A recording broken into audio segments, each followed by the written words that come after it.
آگے تم گھٹیا عورت، وہ بچی اور ماں کو دیکھ کر چلا کر بولا تھا اور پھر غصے سے آگے بڑھا۔ میں نے منع کیا تھا نا کسی فنکشن کسی شادی پر نہیں جانا۔ اس نے چھڑی والا ہاتھ گھمایا اور پوری قوت سے چھڑی عورت کے دائیں کندھے پر دے ماری۔ عورت کرا کر رہ گئی۔ اس سے پہلے کہ وہ دوسری مارتا وہ عورت فوراً سیدھا ہوئی۔ میں کہہ رہی ہوں مجھے ہاتھ مت لگانا ورنہ اچھا نہیں ہوگا، عورت نے درد سے بلبلاتے کہا، پر اس وقت اس غصے سے بھرے شیطان نما آدمی پر اس کی کسی بات کا اثر نہیں ہوا تھا۔ ماں کو پڑنے والی چھڑی پر بچی کی چیخ ابھری تھی۔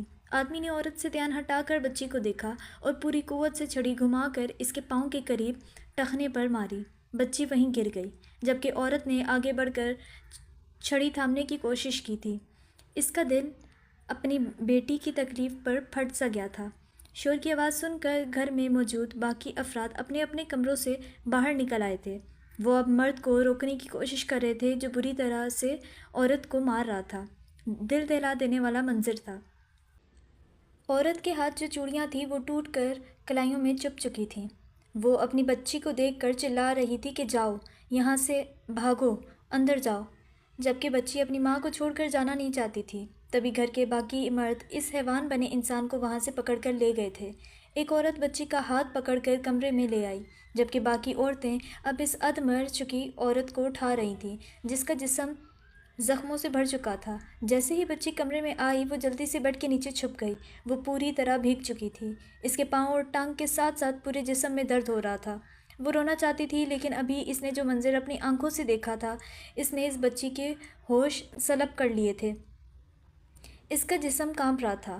جانے کتنی دیر وہ بیڈ کے نیچے چھپی رہی اور سمجھنے کی کوشش کرتی رہی کہ آخر کیا ہوا، کیا تھا، کیوں ہوا تھا۔ پھر ہولے ہولے اس کی سسکیاں ابھرنا شروع ہوئیں جو دیر تک کمرے میں گونجتی رہیں۔ زندگی ایسی کہ مر جانے کو جی چاہے، بے نام سایہ درد ٹھہر کیوں نہیں جاتا، جو بیت گیا ہے وہ گزر کیوں نہیں جاتا۔ وہ ایک جھٹکے سے اٹھ بیٹھی تھی۔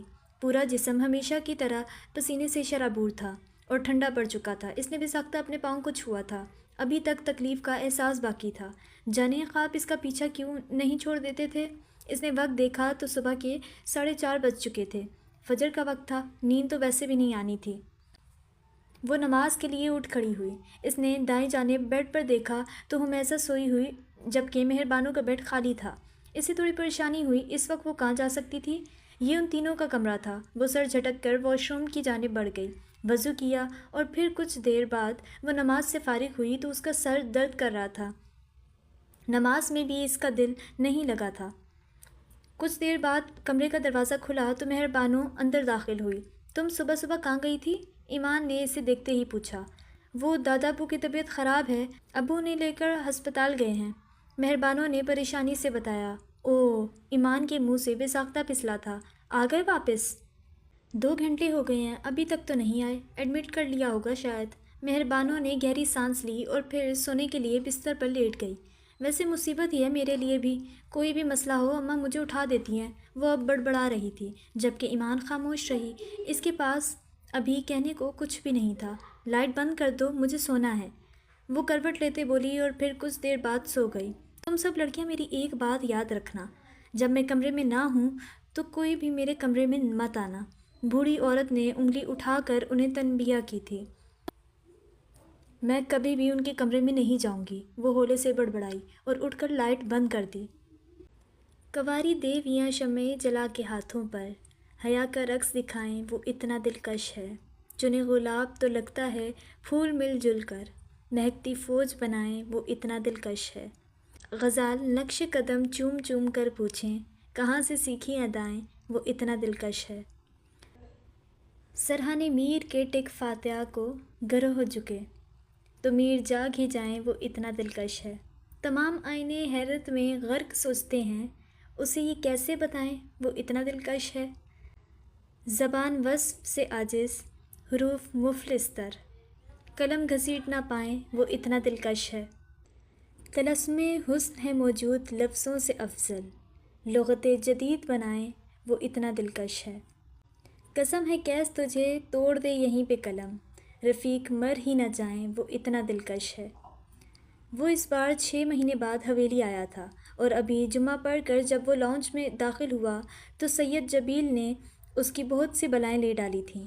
سفید کلف لگے سوٹ میں سیاہ شال کندھوں پر ڈالے وہ انہیں اس شخص کی یاد دلاتا تھا جس کی یادیں حویلی کے چپے چپے پر نقش تھیں۔ اس کی ذات میں وہیں ٹھہراؤ تھا، وہیں وقار، وہیں روب۔ سب اسے ایک نظر دیکھ کر نظریں جھکا لیتے تھے۔ ملتان میں تو ابھی بہت گرمی پڑ رہی ہے بابا جان، وہ باہر سے ہو کر آیا تو اسے احساس ہوا۔ تمہیں ابھی تک ملتان کی گرمی کی عادت نہیں پڑی برخودار، سید جمیل نے ہولے سے کہا تو وہ مسکرا دیا، بالکل وہی مسکراہٹ جو کسی کے تھوڑی پر چمکتے نشان کو دیکھ کر اس شخص کے چہرے پر ابھر آتی تھی۔ وہ اپنی چال ڈھال سے اسی کی یاد دلاتا تھا۔ عادت تو ہے، بس اتنا کہہ رہا تھا کہ آپ لوگ کتنے سکون سے رہ لیتے ہیں نا یہاں، جہاں پیدا ہوئے تھے وہیں مریں گے۔ اور تم بتاؤ، پڑھائی مکمل ہو گئی؟ آگے کا کیا ارادہ ہے؟ سید جمیل نے بات بدلی۔ میری پڑھائی تو کبھی مکمل نہیں ہو سکتی اور آگے کا بھی ابھی نہیں سوچا، یہاں سے واپس جا کر ہی کچھ پلان کروں گا، وہ سنجیدہ لہجے میں بتا رہا تھا۔ وہ بول رہا تھا اور سید جمیل اس کے چہرے کو اپنی آنکھوں میں سمو رہے تھے۔ آج وہ بہت خوش تھے، ہر طرح کی بے سر و سامان کے باوجود۔ آج وہ آیا تو مجھ کو اپنا گھر اچھا لگا۔ کتنی دیر وہ وہاں بیٹھے ایسے ہی باتیں کرتے رہے اور پھر ملازمہ کھانے کا کہنے آئی تو ان کی نشست ختم ہوئی۔ ایسے لگتا تھا ملتان میں بہار لوٹ آئی ہو۔ اور سید حویلی میں کتنے پھول کھلے تھے، یہ کوئی سید جمیل سے پوچھتا۔ ہیزل جس تیاری سے ایوارڈ شو کی تقریب میں گئی تھی وہ اس حالت میں واپس بالکل بھی نہیں لوٹی تھی۔ صبح کے 3 بجے تقریب ختم ہوئی اور وہ اس وقت تک اتنا پی چکی تھی کہ اب اول فول بول رہی تھی۔ ہر سال کی طرح اسے اس بار بھی 2 ایوارڈ ملے تھے، لیکن اسے ان میں دلچسپی نہیں تھی۔ اسے فرق پڑتا تھا تو لوگوں کی باتوں سے جو اسے اندر تک درد دیتی تھیں۔ وہ پچھلے 5 سالوں سے اس فیلڈ میں تھی، لیکن آج تک وہ خود کو یہ عادت نہیں ڈال پائی تھی کہ وہ پبلک فگر بن چکی تھی۔ اب لوگ اس پر ہر طرح سے کمنٹ کر سکتے تھے، یہ سب خبیث ہیں، سب مکار اور سب منافق۔ وہ ننگے پاؤں لڑکھڑاتی پتھریلی سڑک پر چل رہی تھی اور اس کی لمبی میکسی پیچھے زمین کو چھو رہی تھی۔ اس کی اسسٹنٹ شالی میکسی تھامے اس کے پیچھے پیچھے چل رہی تھی۔ ہیزل لڑکھڑا کر گرنے لگی تو شالی نے اسے تھامنا چاہا پر وہ جھٹکے سے پیچھے ہٹی۔ دور دور رہو، خبردار جو مجھے چھوا۔ وہ بالکل بھی ہوش میں نہیں تھی۔ اس پر شالی نے اپنے ہاتھ پیچھے کھینچ لیے اور ہیزل پھر سے لڑکھڑاتے چلنے لگی۔ وہ خود نہیں جانتی تھی وہ کیا کیا بول رہی تھی۔ اور پھر کوئی آندھی طوفان کی طرح بھاگتا ہوا آیا اور ہیزل سے ٹکرا گیا۔ وہ خود تو رکا نہیں تھا، اسی رفتار سے بھاگتا گیا، جبکہ ہیزل کو ایک پل کو نشہ اترا تھا۔ اسے ایسا لگا جیسے کسی پتھر سے ٹکرا گئی ہو۔ پھر وہ اتنی زور سے چلائی کہ شالی نے دہل کر اسے دیکھا تھا۔ اندھے، غرق ہو جاؤ۔ وہ اس وقت کہیں سے بھی سپر سٹار ہیزل ملک نہیں لگ رہی تھی، بلکہ وہ عام سی حالات سے ستائی ہوئی اور خود سے تنگ لڑکی لگ رہی تھی۔ اور شاید اب وہ اس سے زیادہ نہیں چل سکتی تھی، تبھی دھڑام سے نیچے گری اور بے سدھ ہو گئی۔ شالی نے گہرا سانس لیتے ہوئے تعصب سے گردن ہلائی اور پھر ڈرائیور کو کال کر دی۔ ہمیشہ ایسے ہی وہ اسے گھر لے کر جاتی تھی۔ موسم بدل رہا تھا اور اس کے ساتھ ہی ایمان پر چھائی غفلت بھی ختم ہو رہی تھی۔ اسے خزاں کا موسم بہت بھاتا تھا، جب زرد پتے بھیگی سڑکوں سے چپک جاتے تھے، جب کبھی آسمان بادلوں سے ڈھک جاتا اور بارش برسنے لگتی تھی۔ آج بھی موسم ایسا ہی سہانا تھا جب وہ شام کے وقت معمول کے مطابق چھت پر آ گئی تھی۔ مہربانو اس کے ساتھ ہی تھی اور تبھی باتوں کا سلسلہ چھڑ گیا۔ تم نے بتایا نہیں ایمان، تم اعلیٰ تعلیم حاصل کر رہی ہو اور آگے بھی پڑھنا چاہتی ہو، لیکن بننا کیا چاہتی ہو؟ کیا کرنا چاہتی ہو اپنی زندگی میں؟ وہ دونوں بالکنی میں کھڑی تھیں۔ وہاں سے باہر کا منظر صاف نظر آ رہا تھا۔ پتھریلی سڑک کے اس پار لہلاتے کھیت ٹھنڈی ہوا چلنے کے باعث جھوم رہے تھے۔ موسم ابر آلود تھا۔ ہلکی ہلکی بوندا باندی کی وجہ سے گاؤں کی مٹی گیلی ہونے کے بعد سرور بخشتی خوشبو اگل رہی تھی۔ ایمان آنکھیں بند کیے گہرے گہرے سانس لیتے ہوئے گیلی مٹی کی خوشبو کو اپنے اندر اتار رہی تھی۔ ابھی سوچا نہیں کچھ، جو اللہ کو منظور ہوا، جو اس نے چاہا وہ بن جاؤں گی، لیکن پھر بھی کوئی تو خواہش ہوگی نا۔ مہربانو بضد تھی۔ اس پر ایمان نے گہری سانس لی۔ کاش کہ میں ڈاکٹر جمیل سے مل سکوں اور ان جیسا بن سکوں، ایک اسلامی اسکالر، ایمان نے حسرت سے کہا۔ کچھ دیر اور خاموشی چھائی رہی اور پھر مہربانو کے ابھرنے والے بے ساختہ کہکے پر اس نے آنکھیں کھول کر مہربانو کو دیکھا جو پاگلوں کی طرح ہنس رہی تھی۔ ایمان کے گھورنے پر اس کی ہنسی کو بریک لگی۔ تم مذاق کر رہی ہو نا؟ مہربانوں نے ہنستے ہنستے پوچھا۔ اسے یقین نہیں ہو رہا تھا۔ بالکل نہیں، میں اپنی خواہشات کا مذاق نہیں اڑاتی۔ تم جانتے بھی ہو ڈاکٹر جبیل ہے کون؟ ایک اسکالر، ایک سائنسدان جسے لوگوں نے ایک عرصے سے نہیں دیکھا، اور لوگوں کے مطابق جو مر چکا ہے۔ تم اسے کیسے ملو گی؟ نہیں جانتے، لیکن مجھے یقین ہے کہ میں ان سے ضرور ملوں گی۔ جو لوگ ان کے بارے میں عجیب عجیب سی افواہیں پھیلاتے ہیں وہ سب جھوٹی ہیں۔ میرا دل کہتا ہے وہ مر نہیں سکتے۔ ڈاکٹر روحان بن حیدر جبیل مر نہیں سکتے۔ وہ کہیں تو ہوں گے، کسی خاص مقصد میں مگن، سب سے چھپ کر، سب کی نظروں سے اوجھل، بالکل ویسے ہی جیسے RJ اوجھل ہو جایا کرتا تھا۔ وہ پورے یقین سے کہہ رہی تھی، آنکھوں میں ایک عجیب سی چمک تھی۔ ٹھیک ہے، مل لینا اپنے ڈاکٹر روحان جبیل سے، لیکن ابھی نیچے چلے، موسم اچھا ہے، کچھ بنا لیتے ہیں، مہربانوں نے کہا تو ایمان نے فوراً اس بات میں سر ہلایا۔ وہ دونوں پلٹنے والی تھیں جب اچانک فضا میں ٹائر چڑچڑانے کی آواز ابھری۔ سامنے سڑک پر کوئی موٹر سائیکل سوار نیچے گرا تھا۔ وہ ایک چھوٹا سا ایکسیڈنٹ تھا، لیکن جس طرح سے موٹر سائیکل سوار گرا تھا اس کا بچنا مشکل تھا۔ وہ دونوں آنکھیں پھاڑے سڑک کو دیکھ رہی تھیں۔ ہلکی بارش اچانک ہی تیز ہوئی تھی۔ اسے دیکھتے ہی مہربانوں چلائی، یا اللہ خیر، یہ تو سجاد ہے، فروا کا کزن۔ مہربانوں نے گویا دھماکہ کیا تھا۔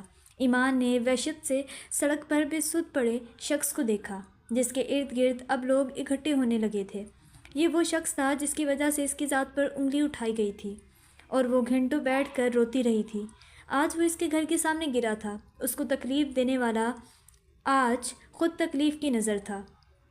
اس کی سماعت میں کسی خاص شخص کے کہے گئے الفاظ گونجے تھے، تم بہت خطرناک ہو ایمان، اپنا بدلہ خود لے لیا کرو، ورنہ تقدیر تمہیں تکلیف پہنچانے والے سے خود بدلہ لیتی ہے، جو کافی تکلیف دہ ہے۔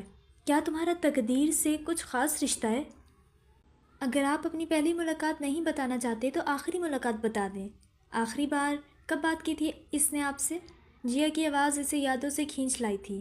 اس نے چونک کر جیا کو اور پھر آس پاس دیکھا۔ وہ ٹرین میں بیٹھا اور اس کے سامنے وہ پاگل لڑکی نہیں بلکہ جیا بیٹھی تھی، جو اس سے سب کچھ سننا چاہتی تھی، وہ سب جاننا چاہتی تھی جو وہ کسی سے شیئر نہیں کرنا چاہتا تھا، لیکن جانے وہ سب جاننے کے لیے کیوں بسط تھی؟ اور پھر آخری ملاقات کے نام پر اس کے چہرے پر درد ابھرا تھا۔ اس نے گہرا سانس لیا اور پھر باہر کے بھاگتے نظاروں کو دیکھا۔ جیا ہمتاً گوش تھی کہ وہ کچھ تو بولے گا۔ دلہن، وہ ہولے سے بڑبڑایا تھا، لیکن جیا کو اس کے ہونٹوں کے جنبش سے سمجھ آ گئی تھی کہ اس نے دلہن کہا تھا۔ اس کے دل کی دھڑکن تیز ہوئی۔ کیا وہ واقعی کچھ بتانے جا رہا تھا؟ میں نے اتنی خوبصورت دلہن کبھی نہیں دیکھی تھی۔ اس کے ذہن میں اس خوبصورت مورت کا سراپا ابھرا تھا۔ اسے آج بھی وہ رات یاد تھی جب اس نے آخری بار بات کی تھی۔ کاش میں اس روز اسے اپنا لیتا۔ تکلیف ایسی تھی جو چیر کر رکھ دے۔ درد نسوں سے بہنے لگا تھا۔ وہ رو رہی تھی۔ وہ وقفے وقفے سے بول رہا تھا، کاش میں نے اس کا درد سمجھ لیا ہوتا۔ جیا کو لگا تھا اس کا دل رک جائے گا۔ اس کہانی میں بے وفا کون تھا؟ وہ لڑکی جس کا نام تک جیا نہیں جانتی تھی، یا پھر سامنے بیٹھا وہ شخص جو پل پل جل رہا تھا؟ وہ مرنا چاہتی تھی۔ جیا کا دل پھر سے دھڑکا تھا۔ میں نے اسے کہا کہ تم ڈرپوک ہو اور تم سمجھدار بھی ہو، تم موت کو نہیں چنو گی۔ کاش کہ میں… وہ آنکھیں موند گیا اور جیا کو لگا جیسے کائنات رک گئی ہو۔ کیا وہ مر… اور جیا مزید نہ سوچ پائی۔ اسے محسوس ہوا تھا کہ وہ جس کہانی کی تلاش میں نکلی تھی وہ خود اس کہانی سے جڑ سا گئی تھی۔ اسے لگا تھا وہ کہانی میں کھو جائے گی، اور پہلی بار جیا نے اپنے سامنے بیٹھے شخص کو چھوڑ کر اس لڑکی سے ملنے کی خواہش کی تھی جس کا وہ ذکر کر رہا تھا۔ اے بتوں کی دنیا کی باسی، تم مجھے کیسے مل سکتی ہو؟